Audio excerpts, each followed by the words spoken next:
Bangladesh cricket বোর্ডে চলমান প্রশাসনিক পরিবর্তনের মাঝেই এক গুরুত্বপূর্ণ ঘোষণা করলেন সাবেক অধিনায়ক আমিনুল ইসলাম বুলবুল। জাতীয় ক্রীড়া পরিষদের মনোনয়নে বিসিবির পরিচালনা পর্ষদে যোগ দিচ্ছেন তিনি, এমনটাই নিশ্চিত করেছেন স্বয়ং আমিনুল। তবে তিনি স্পষ্ট জানিয়ে দিয়েছেন তার প্রধান উদ্দেশ্য অক্টোবরের নির্বাচন সুষ্ঠু ও স্বচ্ছভাবে সম্পন্ন করা এবং এই দায়িত্ব শেষ করেই সরে দাঁড়াবেন।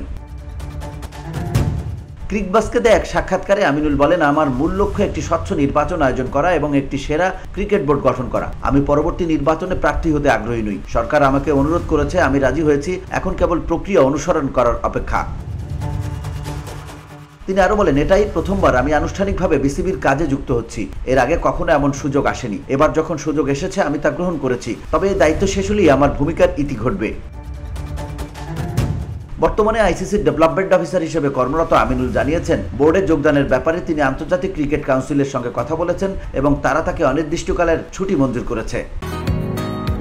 বসুন্ধরা, উত্তরা, বনশ্রী, কুড়িল ও বাড্ডা সহ রাজধানীর বিভিন্ন স্থানে অভিজাত ও অত্যাধুনিক মানের ফ্ল্যাট কেনার এক নির্ভরযোগ্য প্রতিষ্ঠান প্লেজেন্ট প্রপার্টিজ লিমিটেড।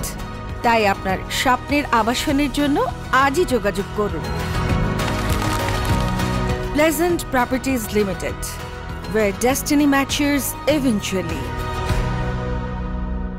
আইসিসি আমাকে বলেছে, তুমি বাংলাদেশে কাজ করতে চাইলে করতে পারো, যতদিন প্রয়োজন। ফিরে আসতে চাইলে দরজা সবসময় খোলা, এজন্য আমি কৃতজ্ঞ।